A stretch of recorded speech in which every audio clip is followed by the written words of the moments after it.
하도록 하겠습니다. 예, 안녕하십니까.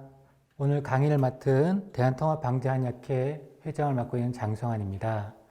오늘 제 강의는 크라시의 엑시제를 통합방재학적인 관점으로 모두 소개하는 내용을 가지고 이제 준비를 해봤습니다. 저는 같은 대한의대를 졸업을 하고 현재 울산에 있는 파인힐 병원에 암 전문 병원입니다. 그래서 암 환자만 진료를 하고 있고 현재 그 한방 원장을 맡고 있고 통합의학 센터장을 맡고 있습니다. 또 대한암한의학회 현재 부회장, 사단법인 대한통합암학회 부회장을 맡고 있고요.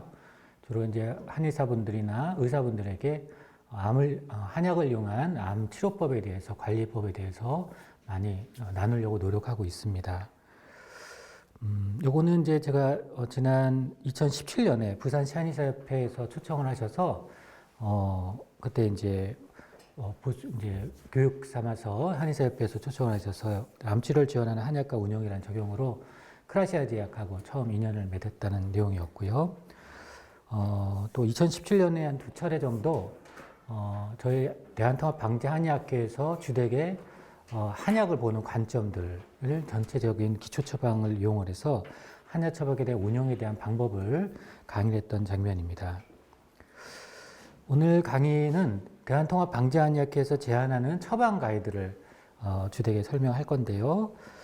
별표 3개라고 표시된 것들이 있습니다. 요거는 우리가 보통 영어를 저는 에센스 사전을 이용해서 했는데 별표 3개짜리가 있고 2개짜리가 있고 1개짜리가 있고 하나도 없는 게 있습니다. 무슨 뜻이냐면 별표 3개는 영어로 따지면 중학교 수준, 별표 2개는 고등학교 수준, 별표 1개는 대학교 수준, 없는 건 대학원 수준이거든요. 그러니까 이게 무슨 얘기냐면 약간 한약 처방도 이렇게 이게 정말 다빈도되고 기초 처방인지를 알려드리고 하면 훨씬 더 처방을 접근하는데 편하시고 접근하기가 좋으시기 때문에 그런 것들을 저희 학회에서 좀 구분해서 말씀드리는 편입니다. 별표 3개짜리는 기초 처방이고, 그러니까 기초 처방이니까 반드시 어떤 처방을 이해할 때 아셔야 된다는 의미도 있고, 임상에서 가장 다빈도되는 처방도 된다는 그런 뜻을, 두 가지 뜻을 갖고 있고, 별표 2개짜리는 임상에서 다빈도되는 처방입니다. 그래서 이것도 이제 그렇게 하고, 별표 1짜리는 다빈도는 아니지만 좀 임상에서 좀 알아두면 좋다라는 거고요. 그리고 하나도 없는 것들은 이번 강의는 없습니다만 아직 임상 증례가 많지 않은 처방들이 한국에 엄청난 처방들이 많지 않습니까? 동의보감도 그렇고. 그래서 그런 것들 참고할 정도. 아직 증례는 많이 보고되진 않았지만 이런 내용들. 우리가 저도 이제 동의보감을 공부하고 경학전서나 의학인문을 주로 공부를 했었는데 거기 보면 수많은 처방이 나와 있습니다. 그것들을 우리가 다 할 수가 없습니다. 우리가 옛날처럼 도제식으로 하면 얼마나 좋겠습니까? 근데 그럴 수 있는 지금 환경이 안 되고 그 처방을 일일이 여러 번 반복해서 봐도 이게 정말 다빈도된 처방인지 아닌지를 알 수가 없으면 어렵죠. 그죠? 우리가 이제 그 중에 제일 다빈도라고 하는 것들이 이제 구한말 모은 게 이제 방역화편이라는 책인데 그 책 역시 별표 3개가 있고 2개가 있고 1개가 있습니다. 근데 그거를 보통은 잘 얘기를 안 해주시기 때문에 임상관 어렵죠. 그거는 동의보감도 그렇고 방역화편도 좀 더 에센스라고 하는 방역화편도 그렇고 사상의학 처방도 마찬가지고 고방도 마찬가지입니다. 거기에는 다 다빈도된 임상의 처방이 있고 또 한 중급된 처방도 있고 좀 아주 기초 처방도 있는데 이것을 먼저 구분하면 임상이 훨씬 더 좀 편해지겠죠. 그래서 이번 강의에 제가 중심으로 한 것은 크라시의 전 제품이 한 26종 정도 되는데 여기서 이걸 좀 먼저 저희 학회 관점으로 가이드를 드리려고 합니다. 크라시를 제가 이제 관심 있게 보는 이유는 이게 우리가 일반적으로 이제 시대가 변하다 보니까 저도 미리 다려놓는 한약들이 좀 있는데 그런 것들을 줄 수도 있지만 이게 좀 생각보다 볼륨도 있고 보관기간의 문제도 있고 해서 어렵죠. 근데 이것은 보관기간에도 훨씬 더 좀 수월하고 편하게 하고 또 우리가 일반적으로 한약을 다렸을 때만큼의 용량에 효과가 있다 해서 제가 쓰고 있고 실제 해보니까 유의소에 많이 저는 느꼈기 때문에 많이 애용하는 편입니다.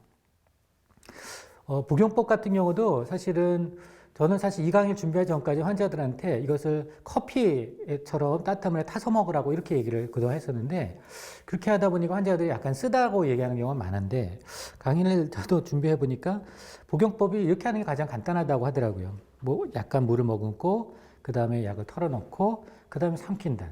되게 간단하죠, 그죠? 이거 저도 사실 강의 준비하면서 알았습니다. 창피한 얘기인데. 근데 사실 실제로 그렇게 해보니 환자들이 더 편하게 먹더라고요. 네, 저도 역시 먹는 한약이 크라시께 있는데 그걸 먹으면은 이렇게 먹는데 너무 수월하게 잘 나갑니다. 안 쓰고. 그래서 이런 것도 알아두시면 좋고.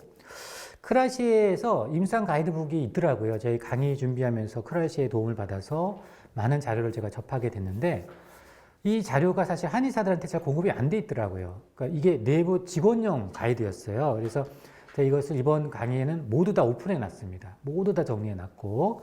그래서 최소한 일본의 의사님들은 이걸 많이 좀 보고 할 텐데, 일단은 이 크라시아 제품을 할 때 기본적으로 먼저 한번 써보고 일본의 가이드가 그렇거든요. 한번 써보고 안 들으면은 좀 더 용량을 좀 증량해보고 그래도 안 되면 처방을 바꿔라.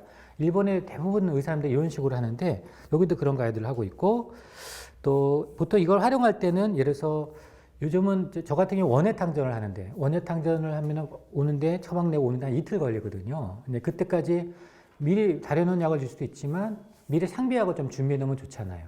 그게 이제 미리 한 20여 이상이 있으니까 저 같은 경우도 이틀분 정도 이제 하루에 3봉을 기준으로 전 주는데 이틀분 정도 먼저 주고 그와 비슷한 내 처방을 이제 탕약으로 맞춤약을 주면 연속성이 있고 또 항상 요 기간에 떨어지지 않게끔 하고 또 때로 요걸 써보고 실제로 좋으면 그것만 또 처방하는 경우도 많습니다. 그래서 활용도가 상당히 높고요.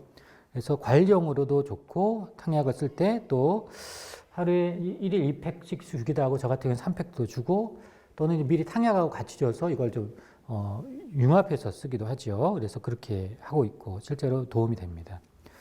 스틱 포장에 K라는 기준으로 K01 이렇게 있는데 제가 이게 뭔지 체크해 봤더니 특별한 의미가 없고요. 이거는 보통 우리가 전화 상담을 하는 경우가 있습니다. 초진에는 자세하게 보지만